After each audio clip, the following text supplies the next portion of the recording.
Hello, back again with another episode of Real Health Talk with Dr. Coring.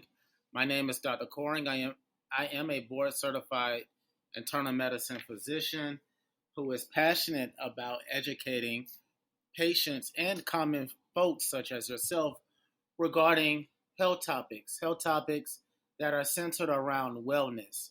Yes, topics that are designed to help you continue to be well and therefore, I am back again with another health topic around gut health, specifically around how coffee essentially affects our gut health. And this topic and episode has been inspired by a recent study that was actually published in Nature's Microbiology magazine. It appears as though a study was done to correlate or find a correlation between coffee intake and intestinal microbacteria growth. Um, and so, just trying to understand, is there a correlation between our gut microbiome and coffee? And this study was actually done in the United States as well as the UK, basically assessing over 22,000 people. And what they wanted to understand and learn is that first they wanted to understand their coffee intake behaviors and match those behaviors with the level of microorganisms that essentially affect our gut. And they were able to find an actual microorganism that was really prevalent among coffee drinkers. And they were able to determine that the more coffee somebody drink, the more gut microbiome this particular species in particular is called the Lawson Bacter. I'm gonna try to pronounce it. A saccharolytic, a saccharolyticus. That's it. Lawson Bacter saccharolyticus. So this particular microbiome species really propagates and essentially thrives in the intestines of heavy coffee drinkers. And this is a essentially a benign, we call it a benign or bacteria that actually thrives and lives well in our intestines. You see, we have good bacteria and bad bacteria that lives inside of our intestines. And the more good bacteria you have, the less bad bacteria you would have. And so essentially we want this bacteria that it seems as though the coffee stimulates this actual bacteria. And so this is a what we call a good bacteria that essentially lives in our intestines to create a microbiome ecosystem.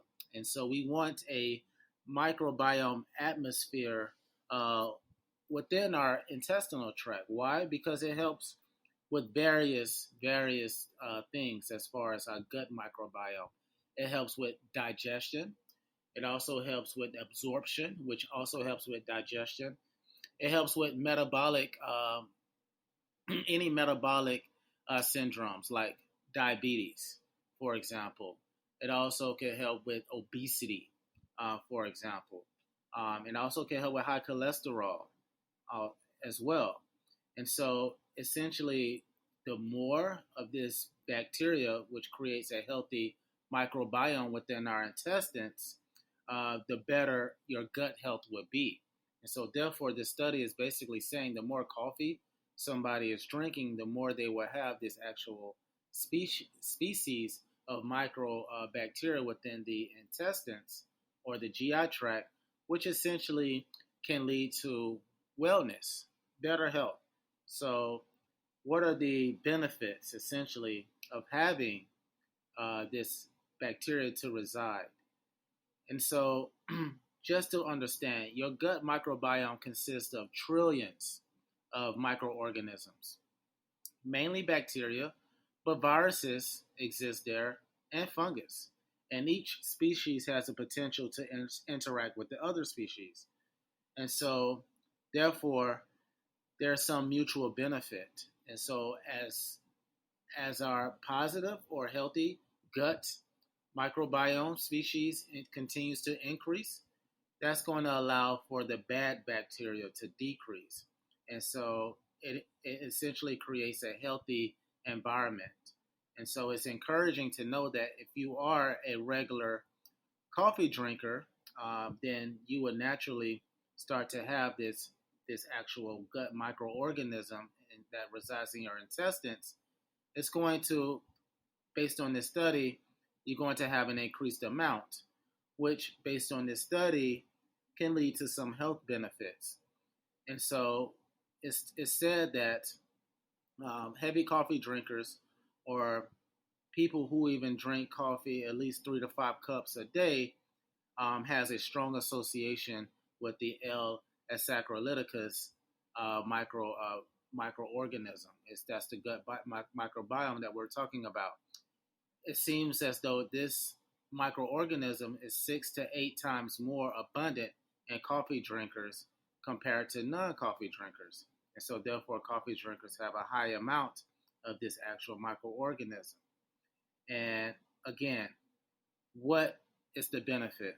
All right, so the benefit is that this microorganism can be an antioxidant, which means that it helps to fight off other bacteria that can exist, as well as viruses. Also, important to know that this actual microbacteria can also um, lead to elevated quinic acid, which may also be of more benefit in terms of reducing type 2 diabetes, reducing pain, and slowing the cancer progression. All right, so it can also slow your risk of developing cancer as well. And so there is another benefit of having this microorganism called L. saccharolyticus. And so it can help reduce diabetes, cancer, pain, as well as fight off any other microorganisms that can exist in your GI tract. And so, what does that help you with? Well, there's something called inflammatory bowel disease. All right, inflammatory bowel disease can be triggered by other microorganisms, and therefore, drinking coffee, can maybe help reduce inflammatory bowel disease by reducing the bad microorganisms that can be found within the GI tract. All right, and so there can be some benefit in drinking coffee to improve your gut health, to overall, again, improve and reduce any bad microorganisms that can reside in the GI tract. And also, it can help improve any other metabolic diseases such as type 2 diabetes. It can also slow cancer, at least the progression of cancer. It may. Uh, these things have to be further studied, but we can postulate that people who have this increased amount of gut bacteria, it's been found that these things have been reduced: type 2 diabetes, cancer, and reduced pain. Further studies need to be shown to actually prove this, but this can be heavily postulated.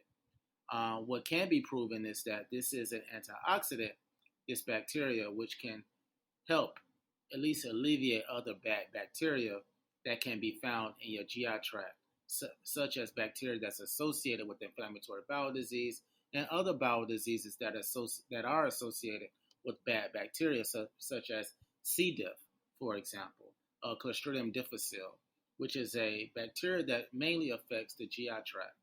So all in all, there was a study that was essentially done to assess if there is a correlation between coffee and the microbiome or gut health.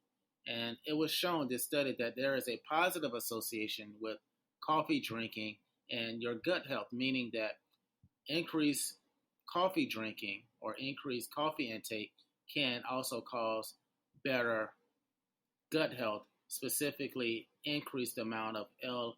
saccharolyticus, which is a gut microbiome, which helps increase quinic acid and also help reduce things such as other bad bacteria, and also help reduce viruses as well, and also can help reduce things such as it may help reduce things such as type 2 diabetes, cancer, as well as inflammation, mainly pain. All right. And so, all said, drinking coffee can have some health benefits, but overall, the message here is improving your gut health is mostly beneficial. And you can improve your gut health not just with coffee, but you can also improve your gut health with probiotics, yogurt. You can take an over the counter probiotic as well, and also prebiotics to help increase the amount of probiotics. Prebiotics mainly consist of fiber, foods that have fiber to essentially feed the already probiotic. And essentially, what this study have shown that coffee can be a prebiotic because prebiotics, all it does is basically increase the amount of probiotic you have. And the study have shown that increased coffee intake increases the probiotic, which is the microorganism that we were discussing, which is the L. saccharolyticus. And so coffee stimulates the propagation or the progression of this L. saccharolyticus, which is a probiotic, which also adds to better gut health. So all said, focus on your gut health. I mean, if you're already a coffee drinker, good for you. That means that you likely have this microorganism that's adding to your gut health, but you can also add to that by taking yogurt, probiotics as well, and fibrous foods as well. So that's my time, guys. I love you guys. Peace. Please like and subscribe. Talk to you later. Bye.